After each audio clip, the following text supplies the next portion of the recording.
Hello students, all good. चलिए तो फिर मैं अनिशा शेख एक बार फिर से आप सबको वेलकम कर रही हूँ ब्रेन ट्री इन्फोटेक के लर्निंग प्लेटफॉर्म पे। और आज हमारा टॉपिक नया शुरू हुआ है और वो टॉपिक है अब वॉइस के बारे में। और वॉइस बहुत ही कॉमन टॉपिक है, एग्ज़ाम में वॉइस के वर्टेज काफ़ी ज़्यादा चलती है। अगर आप एक नॉर्मल सिंपल क्लरिकल ग्रेड का एग्ज़ाम भी देखते हैं तो मिनिमम 2 क्वेश्चंस तो आपको वॉइस से भी आ जाते हैं। और of course higher grade exam में तो आपको वॉइस के लिए अच्छे से प्रिपेयर करना ही पड़ेगा।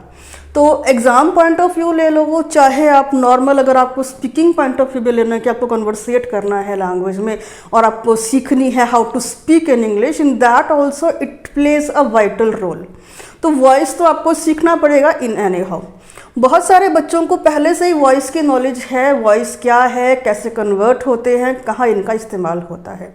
तो इंट्रोडक्शन चैप्टर है आज के दिन वॉइस का, उसको समझते हैं वॉइस होता क्या है। हिंदी में वॉइस को आई am not sure at all, पर शायद कहीं ना कहीं वाच्य कहते हैं, लेकिन ऑफकोर्स हम हिंदी तो नहीं सीख रहे तो आपको इतना रिक्वायरमेंट नहीं है।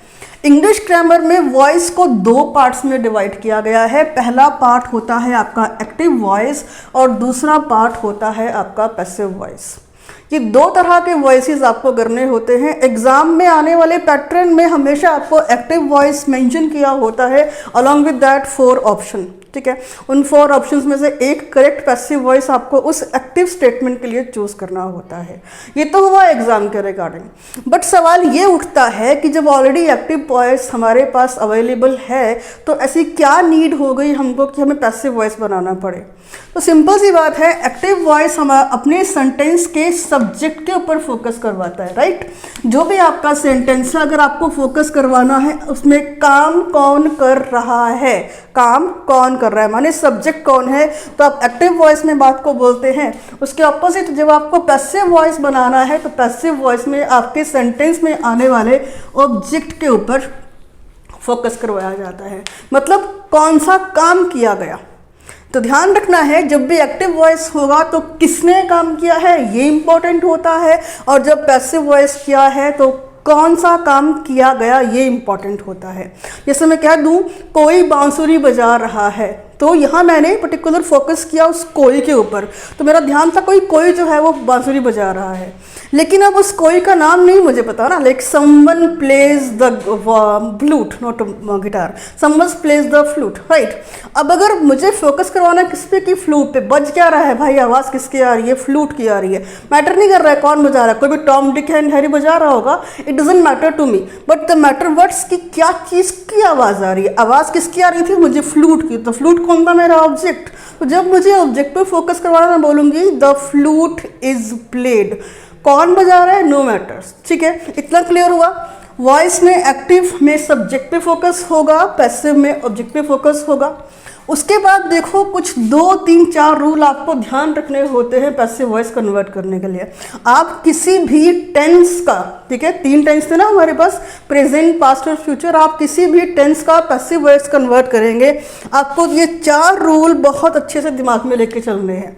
सबसे पहला और इम्पोर्टेंट जो वाइटल रोल प्ले करता है वो है आपकी वर्ब। तो जब भी आप पैसिव वॉइस कन्वर्ट करोगे तो पैसिव वॉइस में हमेशा आपको वर्ब की 3rd फॉर्म का इस्तेमाल करना होगा। मैंने लिखा भी है आगे, टेंस चाहे कोई भी हो, प्रेजेंट हो, पास्ट हो, फ्यूचर हो, आप वर्ब की 3rd फॉर्म लगाएंगे। दूसरा इंपॉर्टेंट रूल, आप जब भी इस्तेमाल करेंगे पैसिव वॉइस तो आपको प्रीपोजिशन बाय का इस्तेमाल करना होता है, not always. I am not saying कि जब भी पैसिव वॉइस बन रहा है आप बाय का इस्तेमाल करेंगे। इसके साथ साथ इंक्लूडिंग सम अदर प्रेप्स, कुछ और प्रेप्स भी होती हैं जिनका इस्तेमाल हम बाय की जगह के इस एवज में इस्तेमाल करते हैं और कभी कभी नहीं भी करते। लाइक मैंने कहा था द फ्लूट इज प्लेड, मैंने लिखा बाय समवन या बाय सम जो भी वर्ड था मैंने मेंशन नहीं किया, तो मैंडेटरी नहीं है कि हमेशा आपको बाय या अदर वर्ब्स का यूज करना होगा। मैक्सिमम टाइम पे हम यूज करने वाले हैं। नंबर 3 रूल और 4 रूल कॉमन है, सबको ऑलरेडी आता है। आपके सेंटेंस में यानी कि एक्टिव पार्ट में जो सब्जेक्ट होगा वो कन्वर्ट होकर ऑब्जेक्ट बन जाएगा, और वाइस वर्सा कैसे होता है डिस्कस भी करेंगे एग्जाम्पल में। वाइस वर्सा ऑब्जेक्ट जो है वो कन्वर्ट होकर आपके सेंटेंस का सब्जेक्ट बन जाता है। तो ये 4 रूल आपने याद रखने हैं जो कि आप पैसिव वॉइस में यूज करेंगे हमेशा। इसके अलावा पैसिव वॉइस में और कौन चीज़ काम देगी आपको, प्रोनाउन टेबल। बिकॉज सेंटेंस में आ रहे आपके सब्जेक्टिव पार्ट के कन्वर्जन किस लेवल पे होंगे, वो कैसे होते हैं। आई अगर आपके पास आ रहा है सब्जेक्ट में, माने इस जगह, तो जब वो कन्वर्ट होगा यानी कि यहाँ जाएगा तो आप आई की जगह मी लिखोगे, वी की जगह अस लिखोगे, यू की जगह यू, ही के लिए हिम, शी हर, इट और दे का देम करके आपको ऑब्जेक्टिव पार्ट बनाना है। यहाँ तक कि आपको वाई से वर्षा भी आना है कि मान लिया जाए आपके पास इस जगह में मी लिखा हुआ है ठीक है सेंटेंस में, तो आपको जब रिवर्स करके सब्जेक्ट बनाना है तो आप मी की जगह आई बनाएंगे। तो याद रहेगा, ये कुछ बेसिक रूल्स हैं एक्टिव से पैसिव में जाने के लिए। इसको रब करके आगे बढ़ते हैं। इसके बाद हम देखेंगे कि कौन कौन से टेंसेस का हिसाब कैसे कैसे हमको चलता है, माने कौन से रूल्स आपको फॉलो करने होते हैं। उम्मीद है आपको टेंसेस का चैप्टर अच्छे से आ गया होगा, बिकॉज अगर टेंसेस का चैप्टर अच्छे से आ गया है तो वॉइस तो आपको विद इन अ सेकेंड अभी आ जाएंगे, 1 सेकेंड में। हर एक टेंस जो है यहाँ पे खास तौर पे शुरुआत के 3 टेंसेस हमारे पास प्रेजेंट, पास्ट और फ्यूचर इंडेफिनिट टेंस अपने कंसर्निंग कॉन्टिन्यूसिस पे डिपेंड करेंगे। Depend in the sense, present indefinite के पास कोई भी पर्टिकुलर ऑक्सिलरीज नहीं होती हैं, इसकी वजह से ये क्या करेगा, फॉर दिस रीज़न ओनली ये बोरो करेगा ऑक्सिलरीज को, ऑफकोर्स किससे, प्रेजेंट कॉन्टिन्यूअस टेंस से। तो प्रेजेंट इंडेफिनिट टेंस का जब एक्टिव से पैसिव पार्ट बनेगा, एक सबसे इम्पॉर्टेंट बात ये होगी इसके बाद सबसे पहले कि ये बोरो करता है, किसको बोरो करता है, हेल्पिंग वर्ब्स को, और वो कहाँ से बोरो होती हैं, आपके कॉन्टिन्यूअस से। Borrow helping verbs from present continuous. मैं आपको सिंगल रूल के थ्रू बताऊंगी ताकि आपको दिक्कत ना आए कि कैसे कैसे बोरो होता है, कौन कौन सी चीज़ें बोरो होती हैं। तो हम लोग सेपरेटली अलग अलग रूल के साथ सीखने वाले हैं, ठीक है। ध्यान क्या रखना है, टेंस जो भी हो रहा हो वर्ब की थर्ड फॉर्म लगानी है। तो प्रेजेंट इंडेफिनिट टेंस का जो हम लोग एक्टिव पार्ट डिस्कस कर रहे थे, तो हम लोगों ने एक्टिव पार्ट डिस्कस करते हुए एक रूल बनाया था, और वो रूल ये था कि सेंटेंस के अंदर, पॉजिटिव सेंटेंस के अंदर सब्जेक्ट आता है, उसके बाद वर्ब की फर्स्ट या तो 5th फॉर्म आती है, और उसके बाद लगता है हमारा ऑब्जेक्ट। मैंने आपको शुरुआत में एक बात बताई थी कि एक सेंटेंस को बनने के लिए सब्जेक्ट और वर्ब का होना मैंडेटरी है, लेकिन अगर आपको एक एक्टिव सेंटेंस को पैसिव में बनाना है तो आपके लिए ऑब्जेक्ट का होना भी उतना ही मैंडेटरी है। सब्जेक्ट में आपके सेंटेंस में ऑब्जेक्ट नहीं होगा तो आप उसको पैसिव में कन्वर्ट नहीं कर सकते हो, ठीक है। अब कई बार क्या होता है, बच्चा इसमें उलझ जाता है कि कुछ सेंटेंसेस जाते हैं कौन सब्जेक्ट है कौन ऑब्जेक्ट है। पहले हम वो सीख लेते हैं कि सेंटेंस में जो आने वाला सब्जेक्ट है उसको कैसे करते हैं फिगर आउट। जैसे मैं ये बोलूँ, चलो हम वो जो मैंने अभी एग्जांपल बोला था ना फ्लूट वाला, उसको ही कर लेते हैं। साहिल प्लेज द फ्लूट। अब पहले तो ये सीख लो आप कि सेंटेंस में सब्जेक्ट कैसे ढूंढते हैं और ऑब्जेक्ट कैसे ढूंढते हैं, उसके बाद इसका पैसिव वॉइस तो आप बना ही लोगे। हालांकि आपने शायद बना भी दिया होगा, अब तक तो मुझे पता है, कंफर्म है। लेकिन अगर कभी उलझ जाओ कि सेंटेंस में अभी सेंटेंस का मुझे सब्जेक्ट नहीं मिल रहा है, वो कहाँ पे है, या सेंटेंस में ऑब्जेक्ट नहीं मिल रहा वो कहाँ पे है, उसको देखते हैं। तो सेंटेंस में जब भी आपको सब्जेक्ट को ढूंढना है, सब्जेक्ट आपका क्वेश्चन आपने किससे करना है, हु से, ठीक है। हु वर्ड से आप क्वेश्चन बना लो अपने स्टेटमेंट का। आपको अगर ध्यान हो तो आप लोगों को टीचर लोग ने सिखाया होगा कि एक पॉजिटिव सेंटेंस का क्वेश्चन फॉर्म कैसे बनता है। तो अगर मैं इस पर्टिकुलर जो पॉजिटिव सेंटेंस है मेरे पास, मैं इसका क्वेश्चन फॉर्म बनाती तो कुछ ऐसे बनाती, हु प्लेज द गिटार और क्वेश्चन मार्क, ठीक है ना, ऐसे कुछ करती। अब हु प्लेज द गिटार, इसके आंसर में मुझे किसका जवाब मिला, कौन बजा रहा है, कौन से किसका जवाब मिलेगा, कोई जो काम कर रहा होगा। ऑफ कोर्स काम करने वाले का ही जवाब मिलेगा। तो कौन बजा रहा है, कोई पर्सन बजा रहा है। It can be a name, it can be a pronoun also. यहाँ पे आप he, she, we, I, they, you कुछ भी कर सकते थे, वो आपकी चॉइस है। लेकिन हु से किसने जवाब दिया, आपके सेंटेंस के सब्जेक्ट का जवाब दिया। तो कभी कभी उलझ जाओ कि सेंटेंस में सब्जेक्ट कहाँ है, ढूंढना कैसे, तो कोई टेंशन नहीं, आपने उठाकर हु से क्वेश्चन बना देना। हु वाले वर्ड ने जिसका जवाब दे दिया वो आपके सेंटेंस का सब्जेक्ट हो जाता है, राइट। अब देखो ऑब्जेक्ट कैसा होना चाहिए। ऑब्जेक्ट का सवाल जो बनेगा वो व्हाट से बनेगा, व्हाट या हुम बाद में आएगा जब हम लोग डबल आपके ऑब्जेक्ट वाले क्वेश्चन कर रहे होंगे उस वक्त पे। लेकिन फिलहाल आप एक चीज़ देखो, जब भी आपके सेंटेंस में ऑब्जेक्ट को क्वेश्चन व्हाट करता है तभी सिर्फ उसी केस में आपने उसको पैसिव में कन्वर्ट करना है। अगर व्हाट से आपके ऑब्जेक्ट का आंसर नहीं मिलता, मैं फिर से बोल रही हूँ, अगर व्हाट वाले वर्ड से WHAT व्हाट वाले वर्ड से आपके ऑब्जेक्ट का आंसर नहीं मिलेगा या हुम WHOM हुम से नहीं मिलेगा तो आप उस पर्टिकुलर सेंटेंस को पैसिव में कन्वर्ट मत करना। अब यहाँ पे मैं ये पूछूं, अगर सवाल कुछ ऐसा बनाया जाए, what does Sahil plays question mark. अब ये बोल रहा है कि जो साहिल है पर्टिकुलर पर्सन, मैंने कहा था जब आपको आपके सेंटेंस के ऑब्जेक्ट पर फोकस करवाना है तो आप अपने पैसिव वॉइस में काम करते हैं। सवाल पूछ रहा है नंबर 2 हमारे से कि, या नंबर 1 कर देते हैं, व्हाट डज साहिल प्ले। वो अरे प्लेंटर कर दिया मैंने, तो प्ले होना था यहाँ पे, सॉरी ये एस नहीं आएगा यहाँ पे, है ना। व्हाट डज साहिल प्ले, क्या बजा रहा है वो, आखिरकार उसके पास ऐसी कौन सी इंस्ट्रूमेंट है जो प्ले कर रहा है। तो आप क्या बोलेंगे, what does Sahil play, of course आप बोलेंगे द फ्लूट। ऑफकोर्स आपका आंसर होगा साहिल प्लेज द फ्लूट। तो हु वाले वर्ड से सेंटेंस के सब्जेक्ट का मालूम चलता है और व्हाट से सेंटेंस के ऑब्जेक्ट का मालूम चलता है। अगर व्हाट से आपके सेंटेंस का ऑब्जेक्ट नहीं फिगर आउट हो रहा है, आपने पर्टिकुलर सेंटेंस को पैसिव में कन्वर्ट नहीं करना है। तो ये थोड़ा सा वाइटल है, आपको इसको ध्यान में रखना पड़ेगा। अगर किसी को नहीं पता है तो आज मालूम चल जाएगा। मैं आपको इसी का एग्जाम्पल दे देती हूँ। देखो सपोज मैं ऐसे बोलूँ, आई गो टू, चलो स्कूल कर देते हैं, आई गो टू स्कूल।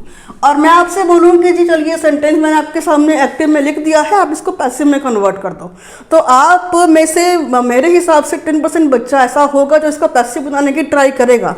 और आप लोगों के साइड से क्या जवाब आ जाएगा कि जी आप बोल देंगे ये मेरा सब्जेक्ट हो गया, ये मेरी वर्ब की फर्स्ट फॉर्म हो गई, ये हो गया मेरा ऑब्जेक्ट, तो उठा के चेंज कर दो। और अगर आपको ध्यान है, अपने बुक्स ने कर भी दिया होगा, और आप बोल देंगे कि school is gone to buy me. But of course ये जितना दिखने में अजीब लग रहा है, जितना लिखा हुआ अजीब लग रहा है, उतना ही पढ़ने में भी अजीब, इनफैक्ट गलत हो गया। बिकॉज मैंने आपको कहा था कि सेंटेंस का ऑब्जेक्ट ढूंढना है तो व्हाट वाले से सवाल कर लो। अगर मैं इस पर्टिकुलर पॉजिटिव सेंटेंस का क्वेश्चन बनाती तो मैं बोलती वेयर डू आई गो। मेरा सवाल क्या होता, where do I go and question mark. तो मेरा जो सवाल है वेयर से किसका आंसर मिल रहा है मुझे, स्कूल का, और स्कूल सेंटेंस का ऑब्जेक्ट है। तो जब भी आपको व्हाट या हुम के अलावा कोई और WH फैमिली आपके ऑब्जेक्ट के बारे में कहेगी तो आपने उस पर्टिकुलर सेंटेंस का पैसिव वॉइस कन्वर्ट नहीं करना है, ठीक है। इसके बारे में मैं आपको बताऊंगी और चीज़ें भी, तो ध्यान रखना है। जब कन्फ्यूज़न हो जाए और ना चले बता कहाँ ऑब्जेक्ट है, कन्वर्ट होना है कि नहीं होना है, हल्की सी माइंड में ले आओ कि व्हाट से जवाब मिल रहा है ऑब्जेक्ट का, कन्वर्ट कर दो, नहीं मिल रहा है मत कन्वर्ट करो, ठीक है। अब सीखते हैं, हालांकि आपको ऑलरेडी आता है लेकिन अब सीखते हैं कैसे एक एक्टिव वॉइस को पैसिव वॉइस में कन्वर्ट किया जाएगा। मैं आपको दोनों रोल लिख कर दूंगी, मैं आपको एक्टिव का रोल भी लिख कर दूंगी, मैं आपको पैसिव का रोल भी लिख कर दूंगी, ठीक है। एक्टिव में रोल आपको मिलेगा सब्जेक्ट V1 या V5 और ऑब्जेक्ट। V1 5 कहाँ आते हैं ये टेंस में आपको बता चुकी हूँ ऑलरेडी।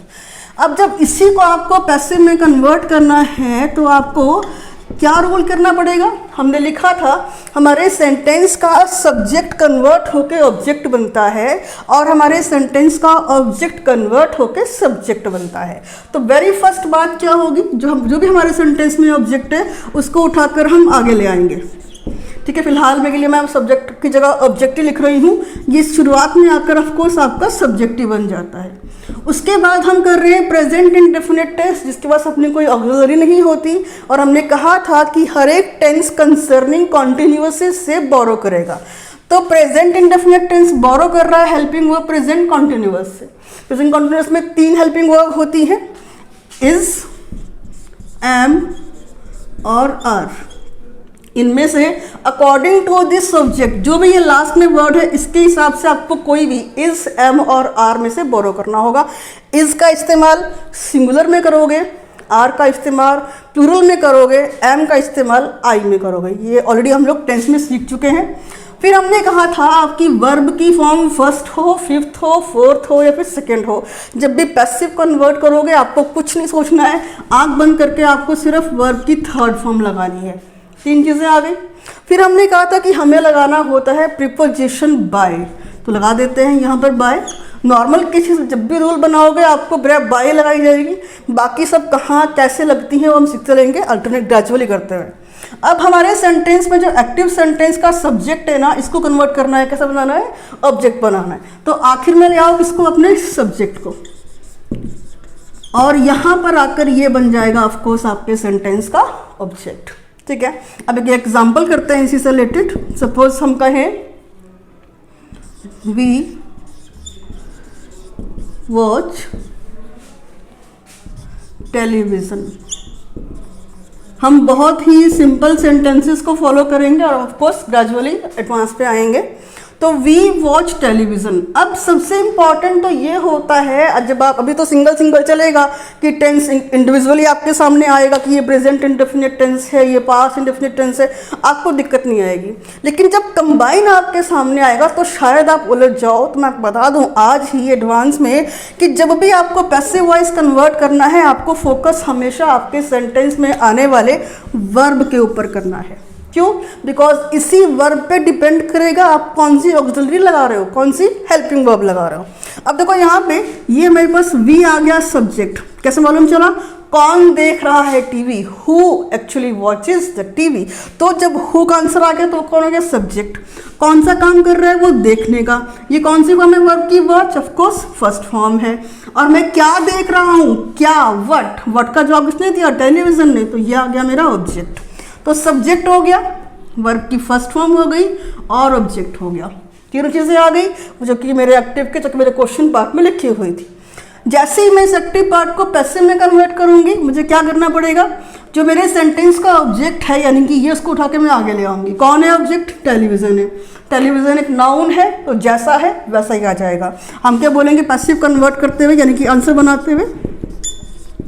हम बोलेंगे टेलीविजन। अब टेलीविज़न 1 है, 2 है, 4 है, 10 है, क्लियर दिख रहा है। टेलीविज़न सिंगुलर में लिखा हुआ है, टेलीविजन्स नहीं लिखा हुआ है। तो हमारे पास क्या है? सिंगुलर नाउन है। यानी कि अब ये जो मेरा ऑब्जेक्ट है क्या बन गया? यहाँ पर आकर मेरा सब्जेक्ट। अब मुझे इसके हिसाब से लिखी हुई ऑक्सिलरीज में से कोई एक कैरी करनी होगी। सिंगुलर है, आप जानते हैं सिंगुलर में आपको इज लगाना होगा। Television is. अब क्या लगाना है? वर्ब की थर्ड फॉर्म। ये वर्ब की फर्स्ट फॉर्म है, इसी को थर्ड में कन्वर्ट करेंगे। तो ऑफकोर्स सबको पता है कि वॉच की क्या होती है? वॉच्ड। अब क्या लगाना है? बाय। और लास्ट में सब्जेक्ट। सब्जेक्ट में क्या लिखा हुआ है? वी।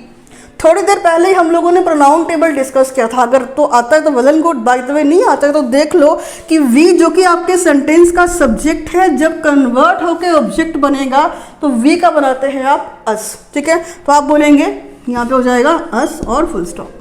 तो देख लो, वी वॉच टेलीविज़न, हम टेलीविज़न देखते हैं। क्या करते हैं? हम टेलीविज़न देखते हैं, सिंपल सी बात है। और हमने किया टेलीविज़न सिंगुलर था, इज ऑक्सिलरीज का इस्तेमाल किया, वॉच थर्ड फॉर्म लगाया, बाय अस। टेलीविज़न हमारे द्वारा देखा जाता है। ठीक है, तो हमारा यहाँ पे फोकस सब्जेक्ट पे था और यहाँ पे फोकस ऑफकोर्स ऑब्जेक्ट पे होगा। तो इस तरह से आप एक प्रेजेंट इंडेफिनिट टेंस के पॉजिटिव सेंटेंस को कन्वर्ट करते हो एक्टिव से पैसिव के अंदर। ठीक है, अब सीखते हैं कि नेगेटिव सेंटेंस कैसे कन्वर्ट होता है, उसको बनाते हैं।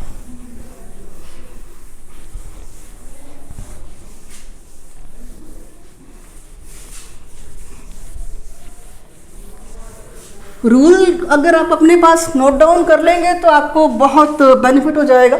अच्छा, वो भी रब हो गया। चलो मैं इसको फिर से लिख देती हूँ, प्रेजेंट इंडेफिनिट, क्योंकि हम लोग यही कर रहे हैं ना, प्रेजेंट इंडेफिनिट टेंस। ठीक है जी बच्चों, चलिए, तो अभी हम डिस्कस करेंगे नेगेटिव सेंटेंस को। पॉजिटिव हमने बना लिया है, नेगेटिव हम लोग बना रहे हैं। हम WH को अगेन बिल्कुल आखिर में डिस्कस करेंगे, तो इसके बीच में नहीं लेकर आएंगे इसको, राइट। नेगेटिव सेंटेंस में जब आप एक्टिव पार्ट में रूल बनाया करते थे, जब आप टेंस स्टडी कर रहे थे, तो वहाँ पे आपने बनाया था सब्जेक्ट, फिर आपने लगाया था डू नॉट और डज नॉट, ठीक है। और उसके बाद थोड़ा मैं मार्कर चेंज कर लूँ,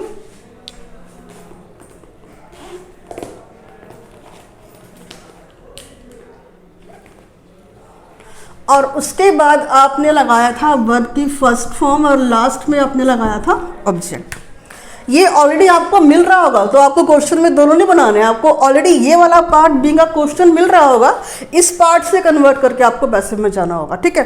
तो अब जब इसी को negative part of present indefinite tense को आप पैसिव में कन्वर्ट करोगे ना, आपको वही रूल्स अगेन बार बार दोहराने हैं। आपको ऑब्जेक्ट को सब्जेक्ट बनाओ, ऑक्सिलरीज का इस्तेमाल करो, वर्ब की थर्ड फॉर्म लगाओ, प्रीपोजिशन का इस्तेमाल करते हुए सब्जेक्ट को लास्ट में ले जाओ। वही चीज़ हम करेंगे, ऑब्जेक्ट को आगे ले आते हैं। ऑफ कोर्स यहाँ पर आकर ये हमारा सब्जेक्ट बन जाएगा। अब ऑक्सिलरीज तो ऑलरेडी पड़ी हुई हैं, डू और डज। क्या अब भी इज एम आर का इस्तेमाल करना है? बट ऑफ कोर्स यस, उसी का इस्तेमाल करना है, बिकॉज वन टाइम आप बोरो कर चुके हैं, तो अब आपको बार बार इज एम आर ही लगाना है। एक्टिव वॉइस में डू डज आएगा, नो प्रॉब्लम। पैसिव वॉइस में आपको आंख बंद करके डू डज के रिप्लेसमेंट में इज एम आर को ही लगाना है। क्या तरीका होने वाला है? आप डू डज नॉट की जगह इस्तेमाल करोगे या तो इज नॉट, या इसके लिए आप कॉन्ट्रैक्शन में इजंट का भी कर सकते हैं। मैंने बताया कॉन्ट्रैक्शन कैसे होती है, इज नॉट का इजंट, आर नॉट का अरंट, एम नॉट का एंड, ये मैं आपको सिखा चुकी हूँ ऑलरेडी। इज नॉट लगा सकते हो, या तो फिर ऑफ कोर्स आर नॉट लगा सकते हो, या तो फिर ऑफ कोर्स एम नॉट लगा सकते हो। मैंने तीनों मेंशन की है, इसका मतलब ये नहीं कि आपने तीनों लगानी है। आपने देखना है कि आपका पर्टिकुलर ऑब्जेक्ट किस नेचर का है। सिंगुलर है आप इज नॉट लगा देना, प्लूरल होगा आप आर नॉट लगा देना। समहाउ आपके वहाँ पे लास्ट में आपका लिखा हुआ आता है मी, तो यहाँ पे आई बन जाएगा, तो यहाँ पे ऑफ कोर्स आपने एम नॉट लगा देना है। उसके बाद कॉमन ही है, वर्ब की जो मर्जी फॉर्म आ रही हो, आपको तो थर्ड फॉर्म का ही इस्तेमाल करना है। आपको अपनी प्रेप बाय या फिर और कोई अगर बाय द वे आती है तो उसको लगाना है, डिपेंड करता है कौन सी लगाई जाएगी, और सब्जेक्ट को उठा के लास्ट में ले आना है, ठीक है। अब ये मैं आपको पहले बोल दिया था कि हर बार ही बाय प्रैप आएगा, ऐसा नहीं है। कुछ ऐसे वर्ब आते हैं जिसके अंदर बाय प्रपोजिशन नहीं लगती है, मैं आपको भी साथ में लिखाऊंगी, आगे से बढ़ते रहेंगे धीरे धीरे। I will let you know कि कौन कौन से वर्ब ऐसे होते हैं जहां आप बाय का इस्तेमाल नहीं करके दूसरा किसी प्रैप का इस्तेमाल करोगे। उसका एग्जाम्पल देख लो। सपोज मैं बोलूँ आपको शी डजंट या फिर डज नॉट, या आपकी अपनी चॉइस है, पर प्रिफरेबली अगर आप कोशिश करते हो बोलने की या फिर लिखने की, तो आप कोशिश किया करो कॉन्ट्रैक्शन पर लिखने के लिए। शी डजंट नो मी, ये सेंटेंस मेरे पास आ गया। अभी कौन नहीं जानता, कौन से जवाब मिल रहा है मुझे, किसका? शी का। कौन से जवाब देने वाला वर्ड हमेशा सब्जेक्ट हो सकता है। उसके बाद ये मेरे पास हेल्पिंग वर्ब की तरह काम कर रहे हैं, डज और नॉट। आपका एक्टिव वॉइस हो चाहे पैसिव वॉइस हो, नॉट का प्लेसमेंट नंबर 3 पे ही होगा। मैं बता चुकी हूँ आपको ऑलरेडी कि नॉट कहाँ आता है, नंबर 3 पे। देखो सब्जेक्ट नंबर 1 पे आ रहा है, डू नंबर 2 पे आ रहा है, और नॉट पे नंबर 3 आ रहा है। उसके बाद देखो नो क्या आ गया, नो आपकी वर्ब की फर्स्ट फॉर्म आ गई। क्या नहीं करती? जानती नहीं। किसको नहीं जानती? मैं बता चुकी हूँ कुछ देर पहले आपको। ऑब्जेक्ट के लिए जब भी सवाल करना है दो के साथ, या तो व्हाट या तो whom, दो चीज़ों में सवाल करोगे, आंसर मिल गया, पैसिव में कन्वर्ट कर देना। तो यहाँ पे जवाब व्हाट नहीं whom दे रहा है, और whom जिसका जवाब दे रहा है वो है मेरे सेंटेंस का ऑब्जेक्ट। whom माने किसको नहीं जानती, वो मुझको नहीं जानती, ठीक है। तो दो शब्द वट या whom से अगर आपके ऑब्जेक्ट का आंसर मिल गया, पैसिव में कन्वर्ट करो, नहीं मिल गया मत कन्वर्ट करो। तो she doesn't know me or else she does not know me, आपको इससे कंफर्टेबल लगता है। ये मेरा एक्टिव यानी क्वेश्चन पार्ट है। आंसर जब मुझे इससे बनाना होगा, कुछ भी नहीं करना है, सिंपल, वेरी सिंपल। रूल क्या बोलता है? सबसे पहले अपने ऑब्जेक्ट को उठाकर आगे ले आओ। सेंटेंस में ऑब्जेक्ट कौन है? मी। लेकिन जब भी आपको ऑब्जेक्ट को आगे लाना है तो सब्जेक्टिव फॉर्म पे कन्वर्ट करना पड़ेगा, खास तौर पे अगर वो प्रोनाउन होते हैं तो। मी आपका एक प्रोनाउन है जो कि ऑब्जेक्ट है, और कभी भी सेंटेंस ऑब्जेक्ट के शुरू नहीं हो सकता। तो कुछ नहीं करना है, मी को सोचो, उसका याद करो प्रोनाउन टेबल पे मी का सब्जेक्टिव पार्ट, उसके लेफ्ट में क्या लिखा हुआ था, उसके लेफ्ट में लिखा हुआ था मी की जगह आई। तो ये तो हो गया मेरा ऑब्जेक्ट, आगे ले आई में आई, ठीक है। अब क्या करना है, आई के हिसाब से इज नॉट, आर नॉट या एम नॉट लगाना है। कन्फ्यूजन वाली बात ही नहीं है, बिकॉज आई के साथ इज और आर तो लगता ही नहीं, क्या लगता है, एम नॉट। आप क्या बोल दोगे, आई एम नॉट। अब क्या करना है आपको, वर्ब की थर्ड फॉर्म लगानी। ये वर्ब की फर्स्ट फॉर्म है, कन्वर्ट होगी चली जाएगी थर्ड फॉर्म में। थर्ड फॉर्म कैसे होगी, हाँ अब आपको वर्ब के फॉर्म्स आना मैंडेटरी है भाई। देखो अगर वो नहीं आएंगे थोड़ा सा मसला हो जाएगा, तो थोड़ी थोड़ी कोशिश करना है, वर्ब सीख लो। Know first form knew, KNEW knew. Second form known, KNOWN known. Third form इसका प्रोनाउंसिएशन नो, कई बच्चे करते हैं क नो, नहीं रॉन्ग है, बिकॉज इसमें के साइलेंट है। Know knew known, third form क्या हो गई, known. I am not known. अब क्या लिखा है, बाय। अब मैं काफी देर से आपको बार बार ये बात बोल रही हूँ कि कुछ ऐसे वर्ब भी होते हैं, क्रिया वर्ब, जिनके साथ हर बार बाय प्राप्त नहीं लगती है। सेम लाइक नोन के साथ भी अगर आप करेंगे आई am not known by her, तो रॉन्ग हो जाएगा, बिकॉज नोन एक ऐसी वर्ब है जिसके साथ प्रीपोजिशन टू का इस्तेमाल होता है। तो हम भी बोलेंगे I am not known to her. अब ये हर कहाँ से आ गया, ये शी जब आपका ऑब्जेक्ट पार्ट बना, क्योंकि जिस तरह से एक ऑब्जेक्ट को उठा के डायरेक्ट हम रख सकते पॉसिबल नहीं है, उसी तरह से आपको सब्जेक्ट भी रखना पॉसिबल नहीं है, कन्वर्ट करना पड़ेगा उसके ऑब्जेक्टिव पार्ट में। तो ये मी की जगह आपने आई लिखा, डस की जगह आपने एम लिखा, नॉट की जगह नॉट आया, नो की जगह आपने नॉन लिखा। प्रीपोजिशन बाय लगाओगे अगर आप यहाँ पे, अगर आप ऐसा करोगे बाय हर, तो ये रॉन्ग हो जाएगा। इसका सही वाला क्या है, टू। अगर सपोज आप ऐसे भी करते, चलो मैं पूरा कर देती हूँ आपके लिए, I am not known by her, ये भी रॉन्ग होता। अगर आप करते हैं I am not known to by her, तो ये भी रॉन्ग होता, क्योंकि एक सेंटेंस में एक प्रेप आएगी, दो प्रेप एक वर्ब के लिए आना पॉसिबल नहीं है। तो ध्यान रखना है, नोन एक ऐसी वर्ब है जिसके साथ आपको प्रेप टू लगानी है, बाय नहीं लगानी है, या फिर दोनों बार दोनों का इस्तेमाल नहीं करना है। ठीक है बच्चों, आगे देखते हैं कि एक इंट्रोगेटिव सेंटेंस को पैसिव में कैसे कन्वर्ट किया जाता है।